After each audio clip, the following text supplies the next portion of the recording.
नमस्कार, आप सुन रहे हैं कहानी प्रो। आप सभी का स्वागत है। इस चैनल पर मैं हिंदी की कहानियाँ सुनाती हूँ। अगर आपको कहानी अच्छी लगती है तो कृपया चैनल को सब्सक्राइब और वीडियो को लाइक ज़रूर करें। तो चलिए सुनते हैं मंजुल भगत जी की कहानी अनारों का चौथा भाग। गातांक से आगे। अब देख, इतने बरस में वहाँ सड़ता रहा, तेरे से एक धेला भी मंगाया मैंने, नंदलाल ने कहा। यही सोचता रहा कि बेचारी को रुपए पैसे के लिए लिखा तो उस बेचारी को कहीं तंगी ना हो जाए, नहीं तो भला यहाँ परदेश में भूखा मरा, हारी बीमारी मैंने काटी, बदन का चिथड़ा भी गिर गया, पर अपनी ही औरत की 10-10 घरों की कमाई होते हुए भी कभी कानी कौड़ी नहीं मंगाई। मरे मेरे तो जी प्राण भी तुम लोगों में फंसे पड़े थे।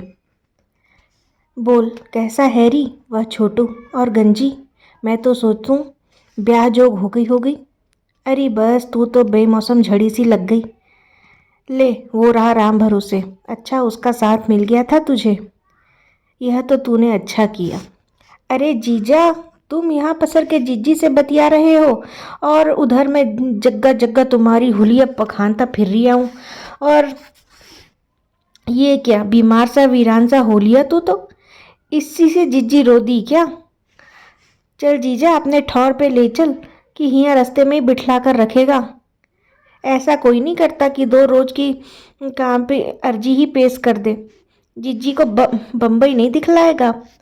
वो जरा शूटिंग की जगह पे भी ले चलियो। लाखन देख के गया था, डाकू की पुतरिया वाला सेट लगा था। और यो कहूँ कि जीजा तेरे रोटी कौन बनावे है भला?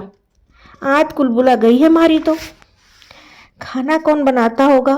सुनने के लिए अनारों का रोना थम गया।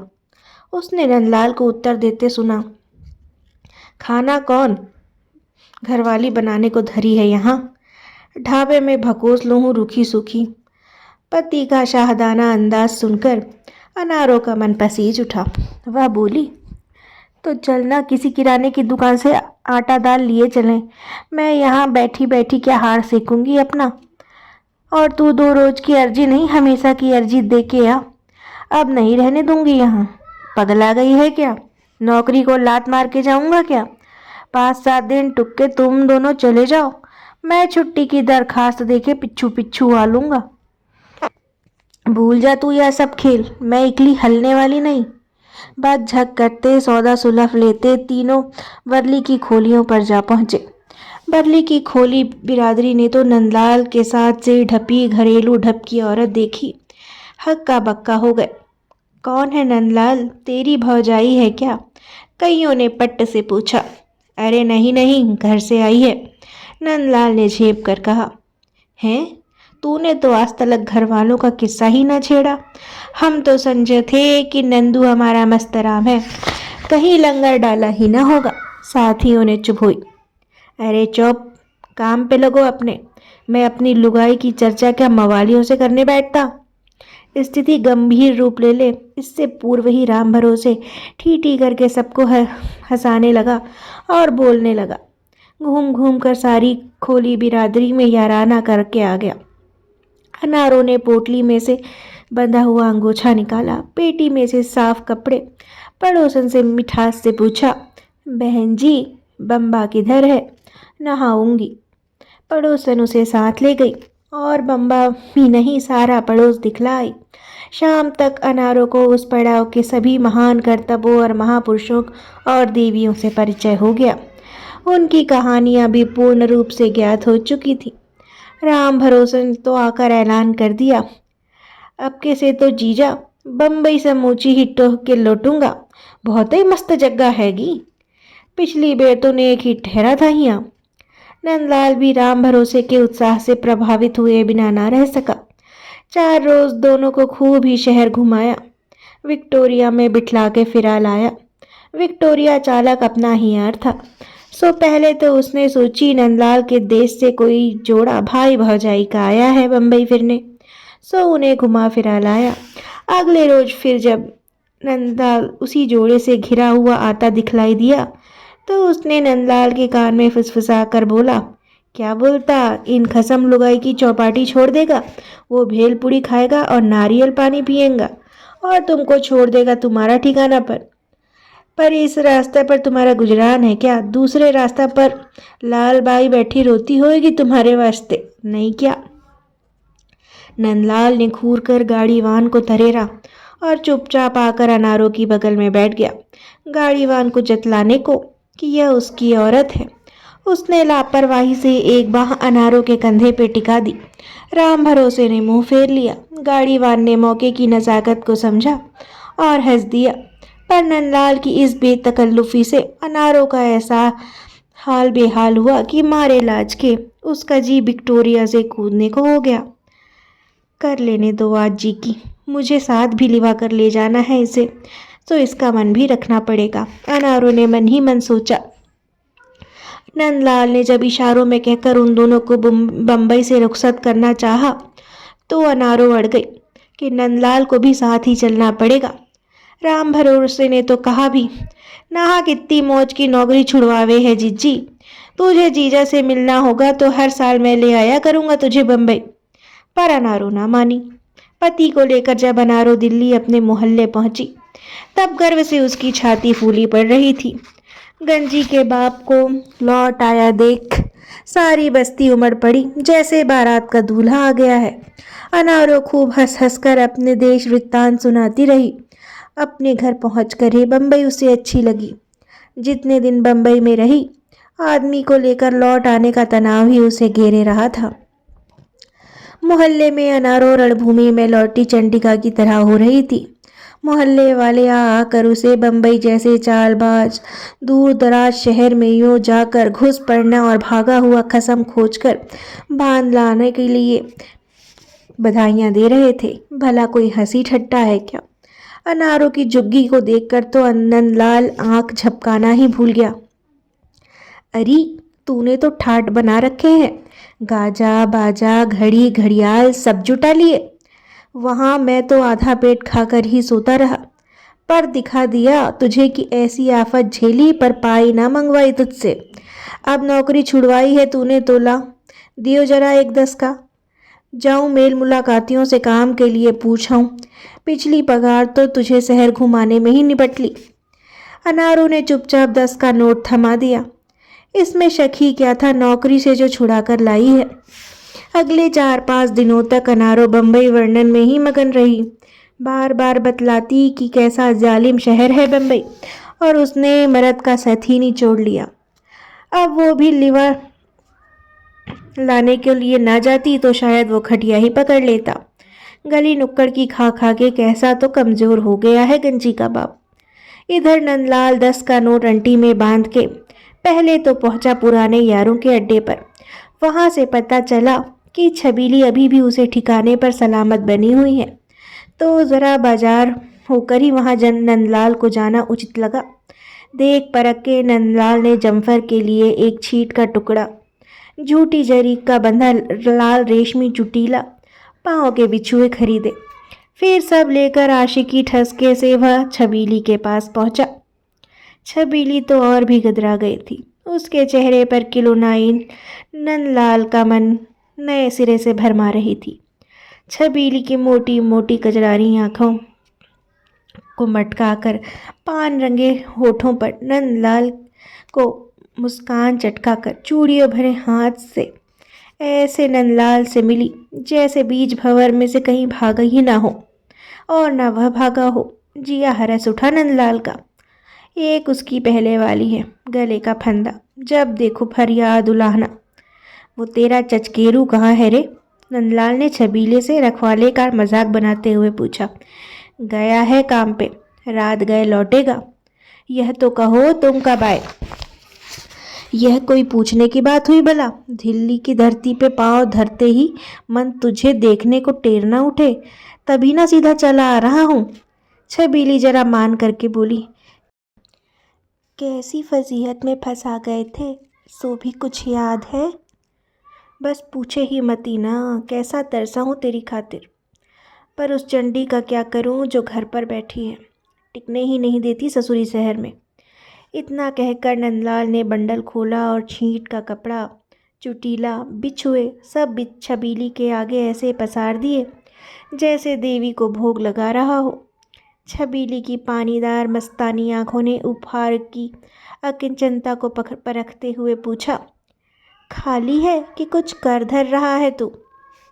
बिना हिचकिचाए नंदलाल ने उत्तर दिया, सोने जैसी नौकरी पटक के आ गया तेरी खातिर। अब यहाँ कुछ पकड़ूंगा देखूंगा, कल हो तो लेने दे।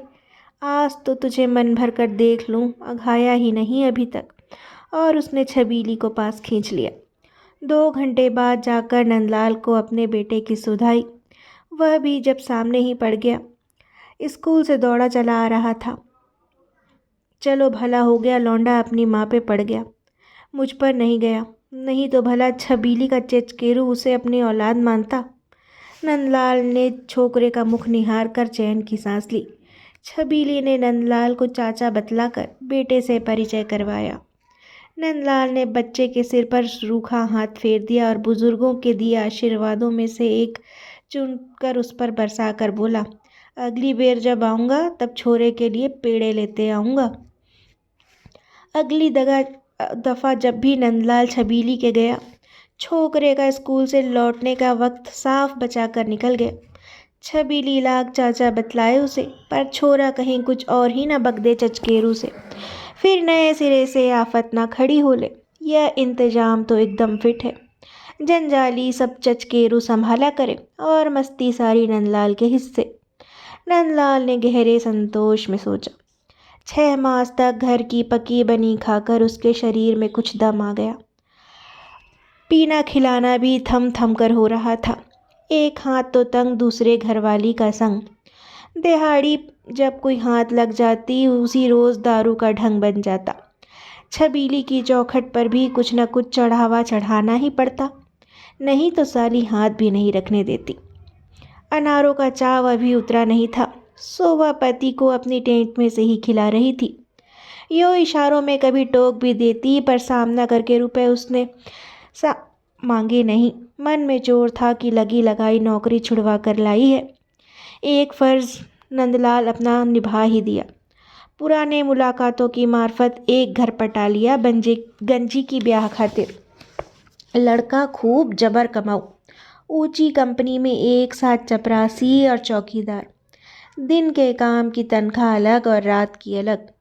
उन्होंने लड़की देखकर हामी भर दी तो नंदलाल ने चटपट मंगनी की तारीख बोल दी। अनारों के तो पाँव तले की ज़मीन ही खिसक ली। इतनी जल्दी मंगनी? लेने देने की क्या जुगत करोगे? उसने पति से पूछा तो वह बोला, अरे डर क्यों है, मैं आ गया हूँ ना। अब भी कोई सुबह है तुझे मेरे आने में?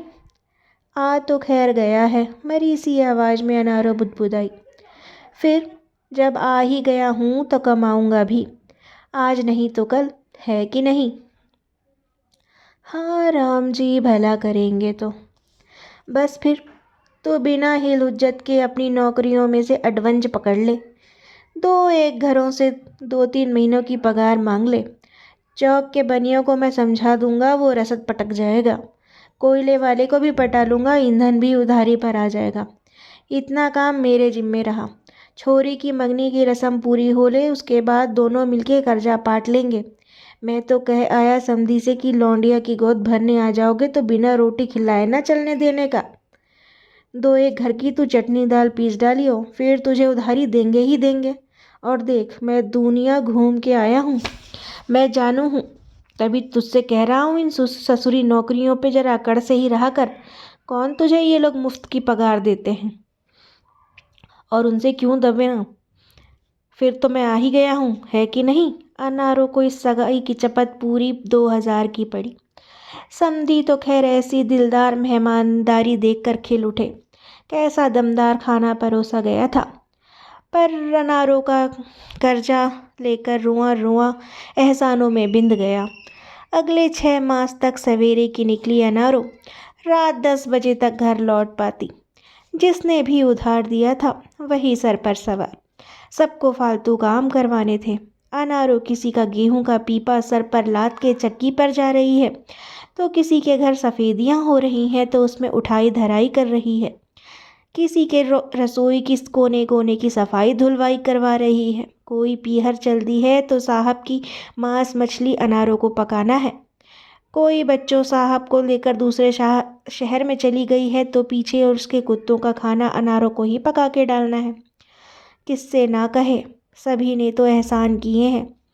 मानो अनारों ने अपने हाथ हर जगह गिरवी रख दिए हैं। नंदलाल की छोटी सी नौकरी लग गई थी, सो वह भी अनारों की तरफ 30 रुपल्ली फेंक कर दूने जोश से अपना हक वसूलता। खाने में जरा भी कोर कसर रही नहीं कि कड़का, पर कर्जा पाटने के नाम पर गांठ में से फूटी कौड़ी ना निकलती, क्योंकि इन दिनों छबीली का हक उसकी गांठ पर कुछ अधिक ही बन रहा था। अनारों तो बस थाली भर खाना देना ही जानती थी। जरा सी मखौल भी हल्की पड़ जाए तो ऐसा घुड़क देती, पुतरिया की छत पर बैठा है क्या? बेशरम, ब्याह जोग छोरी भीतर सो रही है, उसका तो विचार कर। नंदलाल ने उधारी उतारने की कहती तो उल्टे उसे ही पाठ पढ़ा लगता। उधारी की है, कोई चोरी डकैती नहीं जो मरी जा रही है, देर सबेर उतर ही जाएगी। और उतार तो रही है तू, तो काहे इतनी टीम टाम लगाई थी सगाई में? अनारों की लस उठती। तो क्या एक नारियल और गुड़ की भेली में टरका देता? यही करना था तुझे तो मुझे परदेश से घसीट कर क्यों लाई थी? उतना तो तू अपने आप ही कर लेती। नंदलाल का अबूझ तर्क होता। अनारों दुगनी ताकत से कमर कस लेती, बदन थकान और दर्द से हलाकान हुआ रहता। हाथ पांव ठंडे पानी में कपड़े भींचते, बर्तन धोते पथरा जाते। छाती में हफनी चढ़ी रहती। जाड़ों भर बदन में हरारत रही तो उसने सोचा, ठंडी बयार हड्डियों में घुसकर बैठ गई है, गर्मी आएगी तो जोड़ गोड़ अपने पुराने डर्रे पर आ जाएंगे। उधारी उतारते उतारते वह ऐसी पिट गई कि घसट घिसट कर अब 5 घरों का ही काम हो पाता, यानी कि 2 घर और छूट गए। उधारी उतरी तो लड़के वाले ब्याह के लिए जोड़ देने लगे। किसी किसी रोज तो अनारों से 4 पाई छोड़ी ही न जाती। गंजी कभी गुड़ की चाय बनाकर पिलाती, कभी अदरक काली मिर्च तुलसी की पत्ती डालकर बना लेती। सोचती पहले तो इसी से माँ के बदन में जान पड़ जाती थी, अब तो जाने क्या हो गया। एक रोज सांझ नंदलाल घर आ धमका और अनारों को खाट से लगा देख एकदम से उफन पड़ा। काम पे नहीं गई? सोचती होगी कूल्हू के बैल से बंधा हुआ तो है, अपनी हड्डियों का चूरा बना के खिला देगा पूरे कुनबे को। वह लोग यहाँ पर तुझे चारपाई तोड़ने के पैसे देते हैं, जाकर कर काम। मैं तो साले अपनी 90 रुपये की नौकरी अच्छी खासी मालिक के नाक पर मार कर आ गया। अनारो एकदम दम साध कर उठ बैठी। तू क्या सच्ची ही नौकरी तजाया? और नहीं तो मालिक की गालियाँ सुनता रहता खड़ा खड़ा, तुझे राज कराने के लिए। वहाँ बम्बई में मुझे काम की कमी है, कहकर नंदलाल दंदन करके झुग्गी से बाहर चला गया। हे भगवान, यह टिकने वाला जीव नहीं। एक दहशत अनारों की छाती में उतरती चली गई। अगले रोज वह दूने जोश से काम कर रही थी। उत्साह केवल मन का था, ऐसा नहीं था। उत्साह था भय के कारण जन्मा हुआ। उस उत्साह में शरीर को बहुत प्रयत्न करके घसीटना पड़ता।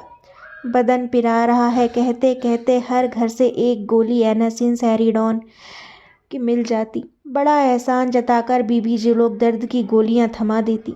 ले जरा सी चाय के साथ घुटक ले। हम भी तो गोली खाकर ही खड़े रहते हैं, दर्द वर्द तो शरीर में लगा ही रहता है। अनारों किसी किसी रोज हर घर से कुल मिलाकर 5-6 प्याले चाय और इतनी दर्द की गोलियां सटक लेती। दर्द तो खैर मालूम न पड़ता, पर देह पसीने से लिथड़ जाती। लगता जोरों की कैप हो पड़ेगी। सिर ऐसा चकराता मानो धड़ से अलग हो जाएगा। एक रोज उसने हर घर में शाम की बारी छोड़ दी। घर पहुंचकर बनिए से उधारी का सौदा लाई और नंदलाल की मन भावन 3-4 चीज़ें बना डाली। थाली परोस कर ढाँप कर साफ जगह पर खिसका दी। गंजी और छोटू तो थे ही मौसी के घर। नौकरी छूटे होने पर भी नंदलाल महाशय का वही वक्त बंधा हुआ था। भोर होते ही खा पी कर घर से निकल पड़ना और तारा उगने के घंटों बाद ही घर की दहलीज लांघना। कमाऊं हो चाहे नकम्मा, भला मर्द आदमी कभी घर के आंगन से सूरज को डूबते देखता है क्या? पर आज उसके पीने पिलाने का जतन नहीं हुआ था। झक मारकर झुग्गी की तरफ हो लिया था। घर आकर देखा तो घरवाली अन्नपूर्णा का रूप लिए बैठी थी। सामने ढपी थाली रखे इंतज़ार कर रही थी। क्यों री, तू कहाँ से आ गई अभी से? नंदलाल ने टोका। भरी थाली देखकर दिन भर का भटका हारा नंदलाल कुछ हरस गया। नखरा छोड़ झटपट खाने बैठ गया। छोटू की ससुराल पक्की कर ली क्या? बहुत माल आया है घर में, उसने तृप्त हंसी बिखेरते हुए पूछा। अनारों ने मटकी में से पानी का लोटा भरा और चुपचाप थाली के पास रख दिया। बड़ी आवभगत हो रही है, कुछ मांगेगी क्या? अरे दिहाड़ी भी ना है कोई हाथ हाथ में। राम कसम, नंदलाल ने कौर जल्दी जल्दी सटकने शुरू किए। जाने इस औरत की बातचीत कौन सा रुख ले ले, कहीं थाली सरका कर ही ना उठना पड़ जाए। खा तो लूँ, तब देखूँ कौन सा त्रिया चरित्र रचेगी मेरे लिए, उसने सोचा। चैन से जीम ले, हड़बड़ी काहे कर रहा है? अनारों की मीठी फटकार से नंदलाल जरा आश्वस्त होकर बैठ गया। बच्चे कहाँ गए? एक तिहाई पेट भर जाने पर उसने जानना चाहा। यही मौसी कने गए हैं, तू पेट भर के खा ले, उनकी फिक्र मत कर। नंदलाल मुस्तैदी से खाने लगा और जब वह गले तक खा चुका तो फिर बोला, अरे तू भी एक आधा कौर खाएगी कि नहीं? काम पे गया होगा, तू खा ले। नाना तू भी खा, काम पे तो बची खुची होती रहती है, आज मेरे साथ खा ले। अनारों ने बचे हुए चावलों में भाजी मींच कर जरा सा पानी उलीच लिया और सब एक साथ रांध कर गोले बना बना कर निगलने लगी। नंदलाल को कुल्ला करके चारपाई पर पसर गया। अनारों ने बहुत संभाल कर टोका, यूँ कहूँ कि अपना मुन्ना कै बरस का हो लिया? कैसा मुन्ना? वही जो छोटू के साथ का है। सिर को जरा झुकाकर अनारों ने धीरे से कहा। कौन? बात को समझते हुए भी नंदलाल ने टाला। तेरा ही है ना?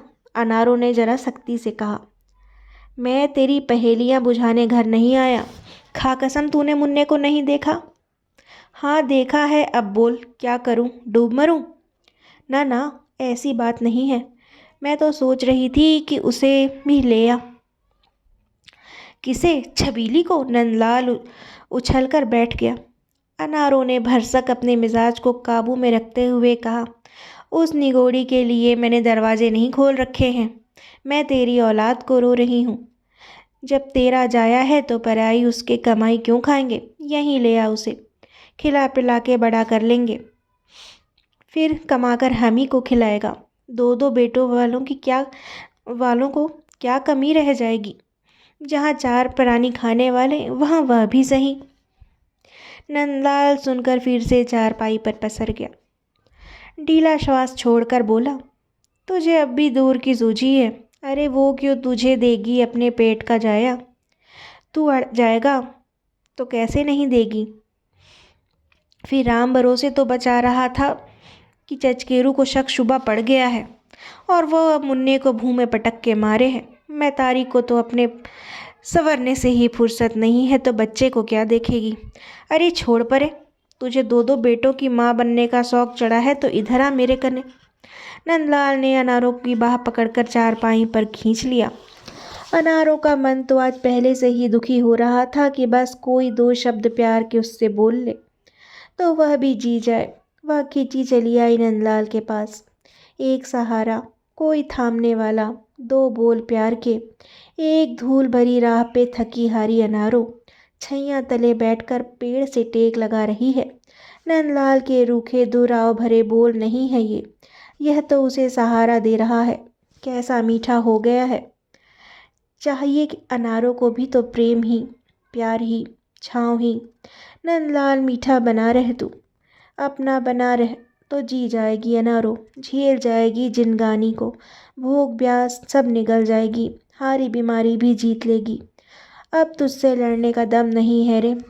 छबीली को तो तेरे साथ खैर जवानी तक का ही साथ देना है, बुढ़ापे में तो घरवाली और औलाद ही तुझे आराम देंगे। तेरा जी यहाँ टिके तो मैं उसे भी पाल लूँगी सौत जाए को। नंदलाल अब मत छोड़ियो कभी मुझे। सवेरे अनारो सोकर उठी तो लगा उसका बदन किसी ने मानो पीट डाला हो। स्टोव जलाकर चाय चढ़ाई। सोचा आज काम पर नहीं जाएगी। गंजी की बाप की सुनकर मुन्ने को बुला लाएगी। अपनी चाय सुड़क कर उसकी चाय लेकर बैठी रही कि दिशा जंगल होकर आता ही होगा। पर कैसा दिशा जंगल और किसका आना। चाय पड़ी पड़ी कढ़ा गई। राम भरोसे नहीं आकर उस ससोपंच का अंत किया। गोला छोड़ दिया। जिज्जी जीजा तो सरक लिया। कहाँ? बम्बई। और कहाँ? क्या पगला गया है तू? करम जले ठिठोली कर रहा है। राम कसम, तुझे पता था पहले से मुझे ले? मुझसे कही क्यों नहीं? सब उससे साठ काट करके बैठे हो। मुझसे कोई नाता नहीं तेरा। आपके तो कोई झगड़ा फसाद भी नहीं हुआ। मैं तो उस लौंडे को भी यहाँ बुलवा रही थी। सच बोल, तेरे मुंह में राग पड़े जो झूठ बोला तो। अनारों ने बौखलाहट से भरोसे का गिरहबान इस कदर पकड़ लिया कि वह चकरा गया। अरे जीजी छोड़ दे। अब तक तो जीजे के भागने का तुझे आदत पड़ जानी चाहिए। तू तो ऐसे बौरा रही हो मानो कि नई नवेली छोड़कर भागा हो। अनारों की पकड़ ढीली पड़ गई। राम भरोसे अपनी चुहल पर ठीक करके हंसने लगा। लस्त पस्त सी अनारो भूमि पर लौट गई। धीरे धीरे खबर बस्ती में फैल गई। कुछ औरतें घर का काम निपटाकर गुमगुसारी के लिए अनारों के सिरहाने पैताने आकर बैठ गई। अब कैसे करेगी ब्याह, वो तो रिश्तेदारी बढ़ाकर भाग लिया। दूसरी ने संगत दी। लड़के वाले तो सुना है जल्दी मचा रहे हैं। तीसरी ने धुन उठाई। जने बाप को भगा सुनकर कहीं रिश्ता ही न तोड़ दें। कुछ ही देर में अनारों का इस सहानुभूति से मन ऐसा घबराया कि वह बेहाल सी उठकर ही काम पर चल दी। फिर इतनी देर हो चुकी थी कि हर घर में पाँव धरते ही वही फिक्रा उसे सुनने को मिला। वह नगाड़े के भांति माथे पर बजने लगा। अब आई है, ये वक्त है आने का। लो आ गई महारानी, अब धुलवा लो बर्तन। एक रोज काम पर से घिसट घिसट कर घर पहुंची तो देखा गंजी के सब ससुरालिये धरना दिए बैठे हैं। अनारो एकदम से सकपका गई। फटा अचरा सिर पर ठीक किया, फूलती सांस को साधा और मीठी हंसी हंसकर बोली, ओहो बहन जी पधारी हैं। कहो सब कुशल मंगल। जमाई राजा खुशी खुशी तो है हमारा। हाँ जी, राम जी की कृपा है। 2 घंटे से तुम्हारी ही इंतजारी कर रहे थे। हमारी बहू ने तो मलाईदार चाय के साथ आलू के भरवा पराठे भी सेक कर खिला दिए। अजी अपनों को नहीं पूछेगी तो किन्हें पूछेगी। कल को इसे तुम्ही लोगों की सेवा टहल करनी है। अनारों ने भी बात में घी चुपड़कर समधी आने वाले सुर में बोला। ससुर जी भी प्रसन्न हो उठे। बोले तभी तो आस लगी है हमें भी। कहो समधिन कब आए गाजे बाजे के साथ तुम्हारे दरवाजे। अनारो सन्न रह गई। बात को बनाना चाहा। अजी तुम्हारी ही है, जब चाहे ले जाना। बस छोरी का बाप जरा लौट आए, बाहर देश गया है। समधियों को सब राजबात की बात फनक पड़ चुकी थी। उनके चेहरों के भाव अनारों ने पहचान लिए। उसे लगा समधी टोहने आए हैं। आदमी तो भग गया, अब देखें समधिन का हौसला कितना है। अनारों का अभिमान जोर मारने लगा। सगर्व बोली, अगले रविवार सब जन नहा धोकर यहीं आ जाओ ना। शांति के हाथ की बनी जरा ढंग से जीम जाओ तो हमारा मन भी राजी हो ले। आज तो बेचारी ने यूं ही टाल मटोली सी कर दी। समधी भौचक्के हो गए। अरे दम तो है समधिन में, रिश्ता निभा ले जाएगी। सख्त जिगरे की औरत है।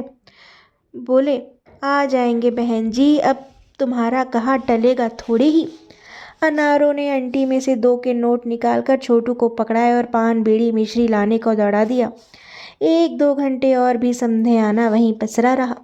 जाते समय समधी आश्वस्त थे। बाकी की स्थिति अगले इतवार की दावत में तौली जा सकती थी। अगले इतवार तक अनारों ने घर की खाने में बहुत सी कटौती कर दी। पानी और मिर्च का ही इस्तेमाल अधिक हुआ, तेल मसाले का कम। इस किफ़ायती जुगाड़ से उसने इतवार तक इस हालत में खुद को ले लिया कि समधियों को गले तक तर माल के साथ विदा कर सके। अपने बहनोई और राम भरोसे और बहन चंपा को भी न्योताई थी। समधी के सवाल जवाब के लिए बहनोई को ही आगे कर दिया था। अनारों ने तो विदा करते समय हाथ पर संबंध और पद के अनुरूप 5 और 10 के नोट भी रख दिए। मन ही मन गर्व हो रहा था कि सब करके दिखला दिया उसने। समधी सोचते होंगे बाप चला गया तो लौंडिया कंगलों की कहलाने लगेगी। अरे तुम जैसे रेवड़ रेवड़ को तो चरा कर ले आएगी अनारो। इस खातिर के बाद गंजी उर्फ शांति का देवर तो ऐसा हिला कि भौजी के हाथ की पकी हुए खाने अक्सर ही आने लगा। घर का खर्चा ऐसा बढ़ा मानो गंजी का बाप वहीं रह रहा हो। देवर से नानुकुर भी कैसे की जाए। सब हाल जाकर अपनी अम्मा से कहता होगा। अनारो 5-6 रुपए फालतू गंजी को थमाए रखती कि न जाने कौन माँ के पीछे लड़की ससुरालियों का आमना सामना हो जाए। एक रोज़ टीचर अनारो के घर रसोई धोते धोते वहीं चक्कर खाकर गिर पड़ी। टीचर ने गीले फर्श पर से अनारो को चित्त पड़ी देखा तो घबरा गई और उसे पूछा क्या हुआ। क्या मालूम, तो कमजोरी लग रही है, आंखों के आगे अंधियारा छा रहा है टीचर। अनारो ने कहा, मैं दूध देती हूँ मीठा डालकर, पहले यहाँ से उठ लो। वहाँ सूखे में लेट कर चल दरी डाल देती हूँ। अस्पताल में कार्ड क्यों नहीं बनवा लेती।